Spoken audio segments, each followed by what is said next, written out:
Good morning dear student, welcome back again. आप लोगों का स्वागत है हमारे चैनल के ऊपर। आज हम लोग बात करते हैं क्लास 12 हिंदी मीडियम की, ठीक है ना।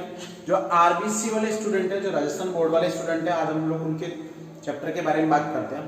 हम लोग पढ़ रहे हैं चैप्टर नंबर 3। आप लोगों का जो है पहली यूनिट का चैप्टर नंबर 3 है, जिसके अंदर आप लोगों का परागण, निषेचन, भ्रूणपोष और भ्रूण का परिवर्तन है, ठीक है ना। हम लोग ये पढ़ रहे हैं। अब सुनिएगा, हम लोगों ने लास्ट वीडियो के अंदर क्या पढ़ा था बेटा? पर परागण के बारे में पढ़ा था और उसके अनुकूलन के बारे में पढ़ा था। अनुकूलन मतलब कि पर परागण होने के लिए किसी भी पादप के अंदर क्या क्या परिवर्तन की आवश्यकता होती है, किस किस तरीके के परिवर्तन की आवश्यकता होती है, तो हम लोग बात करते हैं उसके बारे में, ठीक है ना। अब अगर हम लोग बात करें पर परागण की, मैंने आप लोगों को बोला था कि पर परागण मतलब किसी भी पादप में पराग कणों का स्थानांतरण या किसी भी पादप प्रजाति में पराग कणों का स्थानांतरण उसी पादप प्रजाति के किसी दूसरे पादप के पुष्पों पर होता है, तो वो क्या कहलाता है? पर परागण। और मैंने ये भी बताया था कि अगर वो एक ही जाति के पुष्पों के ऊपर हो रहा है तो इसे सजात पुष्पी भी बोलते हैं। क्लियर है? सजात परागण भी बोलते हैं। फिर मैंने बोला था एक इंपॉर्टेंट चीज की पर परागण जो है उसके लिए बाह्य कारकों की आवश्यकता होती है बेटा। बाह्य कारक क्या है? बाह्य कारक मतलब उसके हेल्पिंग हैंड। क्या है उसके? हेल्पिंग हैंड, यानी वो कारक जो पर परागण के अंदर क्या करते हैं बच्चे? मदद करते हैं। ठीक है बेटा, आया समझ में आप लोगों को? पर परागण के लिए मदद करते हैं। और हाँ, आप लोगों के लिए एक बात, काफी बच्चों के वीडियोस के अंदर कमेंट आते हैं, फिर पर्सनल कांटेक्ट के ऊपर कमेंट आते हैं कि सर आप हमें बताइए नोट्स किस तरीके से लिखे जाएं। मैंने एक दिन पहले भी आप लोगों को बताया था कि नोट्स जो है वो आपकी बुक अपने आप में एक नोट्स ही है बेटा, ठीक है। मेन की पॉइंट है वो आपको इस बोर्ड के ऊपर दिखाई देंगे। आप लोग तो उन की पॉइंट को याद रखिएगा और उसके थ्रू ही आप लोग अपने नोट्स कंपाइल कीजिएगा। क्लियर है ना? हालांकि मैं बुक लेके नहीं पढ़ाता हूँ काफी, ठीक है, हम लोग विदाउट बुक के पढ़ाते हैं, लेकिन थोड़ा बहुत तो हमें भी पढ़ना पड़ता है बुक से। ओके, तो अब बात करते हैं पर परागण के बारे में। पर परागण में पराग कणों का स्थानांतरण। सबसे फर्स्ट बात कि पर परागण के अंदर पराग कणों का स्थानांतरण होता है बेटा ट्रांसफर, ठीक है, बाह्य कारकों पर निर्भर करता है। बाह्य कारक मतलब एक्सटर्नल फैक्टर, एक्सटर्नल फैक्टर पर निर्भर करता है। अब भाई आप लोगों के दिमाग में आएगा सर एक्सटर्नल फैक्टर क्या है, बाह्य कारक क्या है? वो कारक जो पराग कणों में हेल्प करते हैं, कि पौधे के अंदर नहीं है वो, लेकिन बाहर से आकर वो परागकण के अंदर मदद करते हैं, ठीक है ना। परागण के अंदर क्या करते हैं? मदद करते हैं। अब ये कारक दो प्रकार के हो सकते हैं बच्चे, मैंने यहां पर देखो लिखा भी हुआ है, अजैविक और जैविक दोनों, ठीक है। जो जो वर्ड टिपिकल है मैं आप लोगों को बताता जाऊंगा। जैविक का मतलब होता है बेटा जो जिंदा जीव है या जिंदा फैक्टर है वो। आई बात समझ में? भूलिएगा मत, जैविक का मतलब वो होता है जो जिंदा जीव है या जिंदा फैक्टर्स है वो। और अजैविक का मतलब वो होता है कि जो फैक्टर जिंदा नहीं है, जो फैक्टर क्या नहीं है? जिंदा नहीं है, जो कारक जिंदा नहीं है। अब अजैविक कारकों के द्वारा कैसे होता है, जैविक कारकों के द्वारा कैसे होता है, बात करते हैं हम लोग उसकी। आपकी बुक में पूरे डिटेल में दिया हुआ है लेकिन हमें क्या है, हमें तो मेथड समझना है, हमें तो की पॉइंट समझना है कि क्वेश्चन कहां से बन के आता है। हमारी लड़ाई क्या है? पेपर सेटर से। लड़ाई मतलब ये थोड़ी कि जो पेपर बना रहा है आप उसका खून कर दोगे, भाई जेल हो जाएगी बहुत थी, ठीक है ना। हम लोगों को तो क्या करना है कि हमारी लड़ाई पेपर सेक्टर से मतलब हमें तो पेपर को क्रैक करना है, हमें तो नंबर लाने हैं सर। आरबीएससी वाले 56 नंबर में से 56 कैसे चुरा सकते हैं, मैं ट्रिक बताता जाऊंगा और आप लोग फॉलो करते जाइए, ठीक है। अब ये नहीं कि सर चुराना मतलब हम लोग कोई डकैत बन जाए, हम लोगों के ऊपर पुलिस का इल्जाम लगाए, भाई ऐसी बात मैं भी नहीं कर रहा हूं, ठीक है। मैं बच्चों को केवल सही दिशा की तरफ ले जाता हूं। कई बच्चों के दिमाग में ये होता है कि सर जो है उल्टी सीधी बातें करते रहते हैं और हम लोगों को क्या है कि गाइडलाइन अच्छी नहीं देते। भाई मैं चोरी करने की बात नहीं कर रहा हूं, कहीं तुम लोग पता लगा कि टीचर की कान के ऊपर लगाए बंदूक और बंदूक लगा के बोले नहीं 56 में से 56 नंबर दे, ठीक है। खैर जोक्स अपार्ट, ओके, बात करते हैं पर परागण के अंदर। अब ये दो प्रकार से होता है, दो कारकों से होता है। पहला कारक है आपका अजैविक कारक, एबायोटिक फैक्टर। इंग्लिश में कई बार आता है, आप लोग इसे बोलते हो, देखो ये ब्लैक एंड व्हाइट हो गया, ए बायोटिक फैक्टर। वैसे ही सावन का महीना चल रहा है, ठीक है। एबायोटिक फैक्टर, अजैविक कारक, मतलब वो कारक जो जिंदा नहीं है, वो कारक जो क्या नहीं है, जिंदा नहीं है, ठीक है। इसमें कितने प्रकार से हो सकते हैं भाई? 2 प्रकार से। पहला है वायु परागण, दूसरा है जल परागण। यहां तक तो शायद मैं समझता हूं कि कोई भी बच्चा ऐसा हो जिसको समझ में नहीं आया हो। आई बात समझ में भाई? अजैविक कारक वो होते हैं, वो कारक जो जिंदा नहीं है, क्लियर है ना। और इसमें 2 कारक आते हैं, एक तो वायु आती है, दूसरा आता है जल। भाई पानी और हवा, सन सन सन सन सन सन बहती जाए हवा, ठीक है, मूवी का गाना है। हालांकि अब मूवी मत देखो, तो बोर्डिंग की क्लास है आप लोगों की, ओके।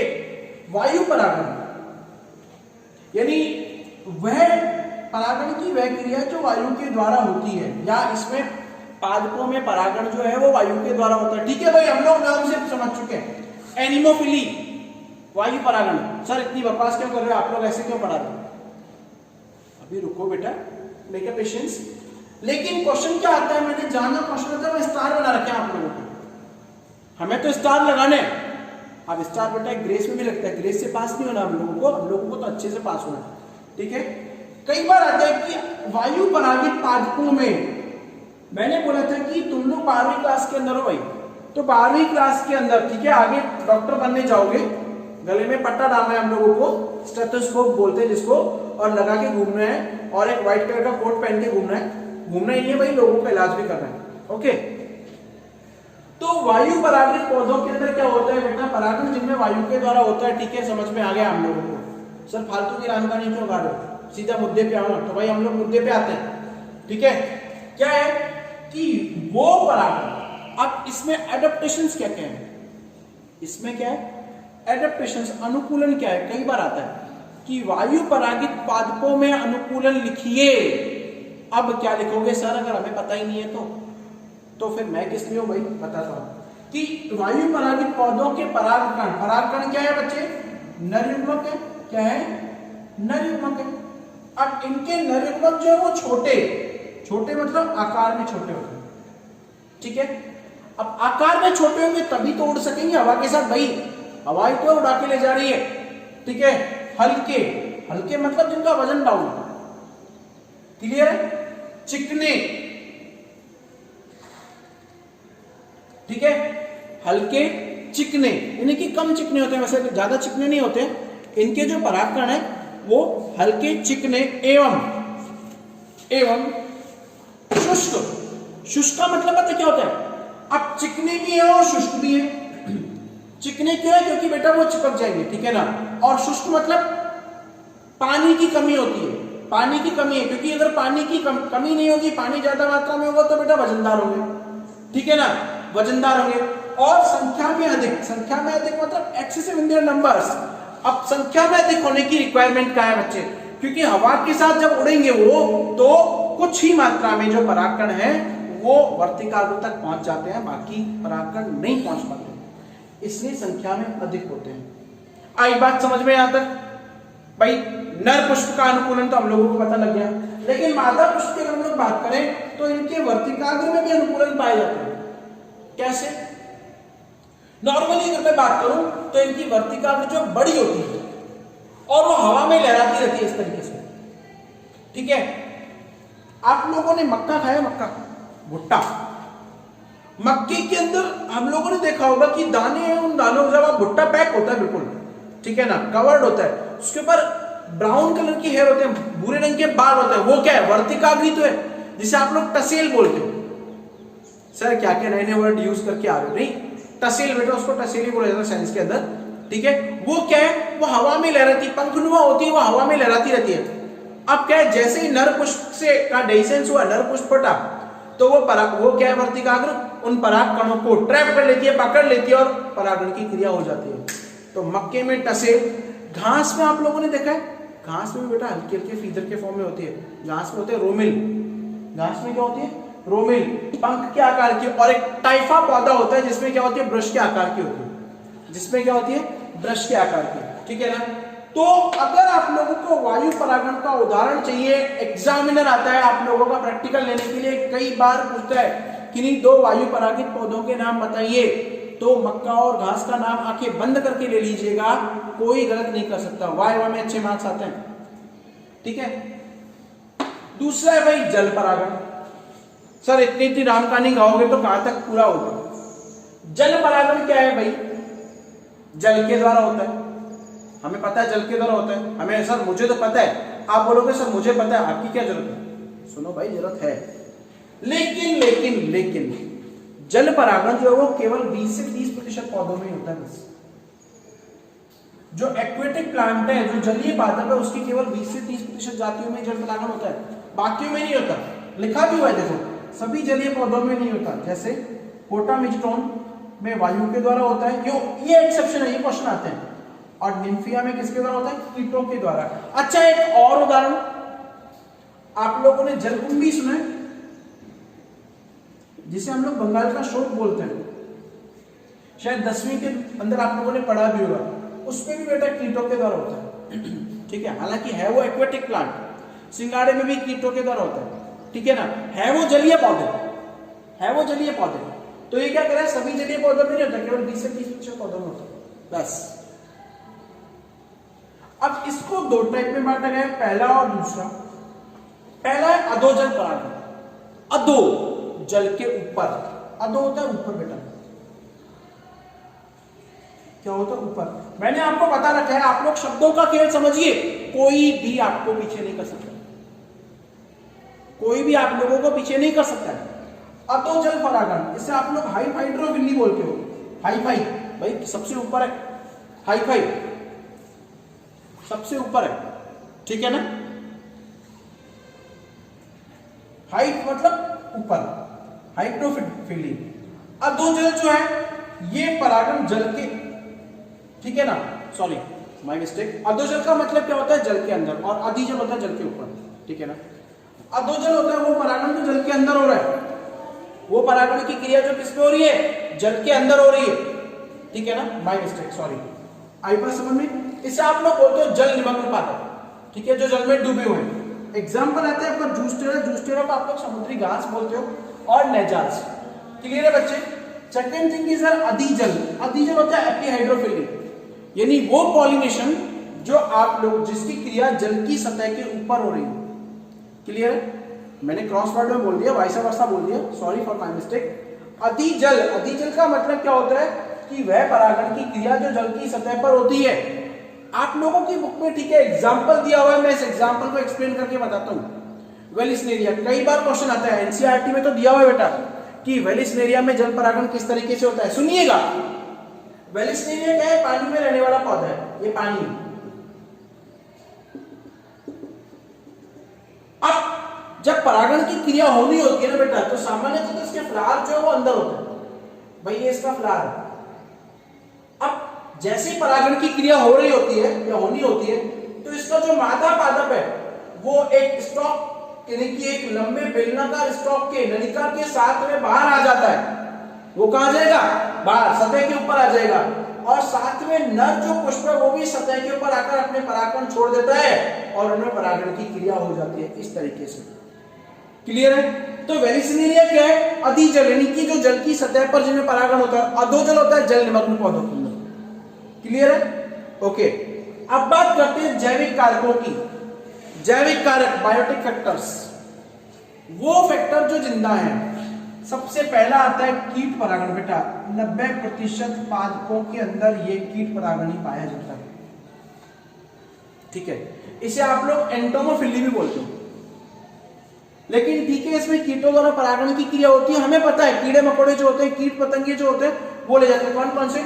मधुमक्खी, पतंगा, तितली, घोंघा वगैरह जो भी है, ठीक है ना, ततैया वगैरह, जिसको भी आप लोग मानो, बीटल वगैरह जो होते हैं, ठीक है।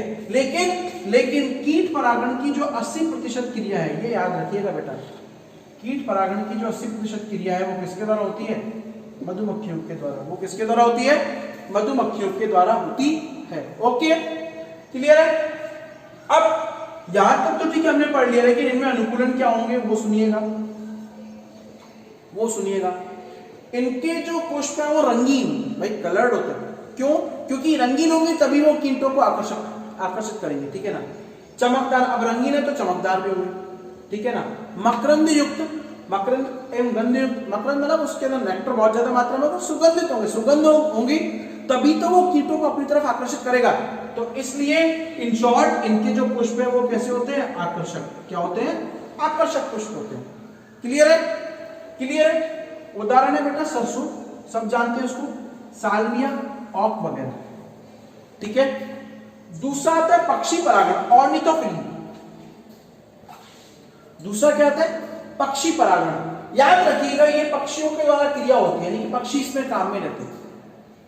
ठीक है, हमें पता है पक्षी परागण नाम से पता है पक्षियों के द्वारा होता है, लेकिन ये किस पौधों में होता है? उष्णकटिबंधीय, यानी जो गर्मी वाले एरिया में है उन पौधों में क्रिया बहुत अच्छे से होती है। आई बात समझ में भाई? अब इनके पुष्प कैसे होंगे? अनुकूलन वही आ गया, चमकदार होता है, मकरंद युक्त होता है, नलिकाकार। तंबाकू में भी कीटों के द्वारा होता है और उनके पुष्प जो है वो मादा पुष्प नलिका रूप में होता है, नली के रूप में होता है, लंबे। ठीक है। फिर होता है प्याले नुमा, बाउल शेप में होते हैं फ्लावर बेटा, ऐसे वो होते हैं आपके बोतल ब्रश के अंदर। और कुंभाकार, कुंभा होता है बेटा भाले के जैसा होता है, पतली सी नली होती है उस तरीके के, वो एरिकेसी कुल में होते हैं। उदाहरण बेटा कौन कौन से इसके? बेगोनिया, लाश और सेमल, ये याद रखिएगा।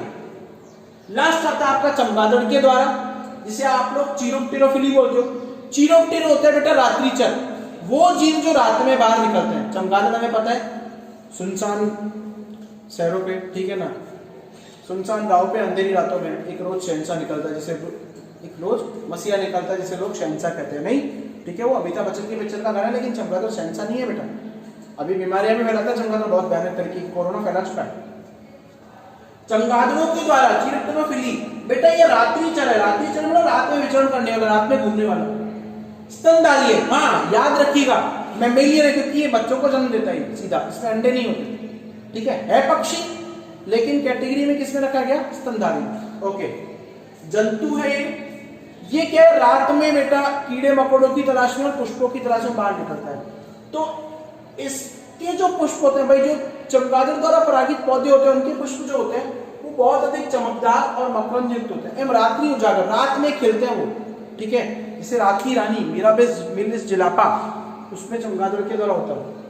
कदम्ब, कचनार, कदम के पौधे अगर आप लोग मथुरा साइड जाएंगे तो कदम के पौधे काफी मिलते हैं, कदम के पेड़ काफी मिलते हैं। कदम के, जहां पर भगवान कृष्ण घास सजाया करते थे बेटा, उन्हीं पेड़ों के पास में। कचनार, गोरख, इमली, ठीक है ना। अब मैंने एक स्टार बना रखा है कि कुछ पेड़, ठीक है, ये तो हमने इतना बता दिया। जैसे सर्पवृक्ष आर्किड में भोंगे के द्वारा होता है, गुलमोहर और सेमल में गिलहरी के द्वारा होता है। ठीक है ना, ये कुछ एक्सेप्शन है, आप लोगों को याद रखना है। ठीक है, थैंक यू।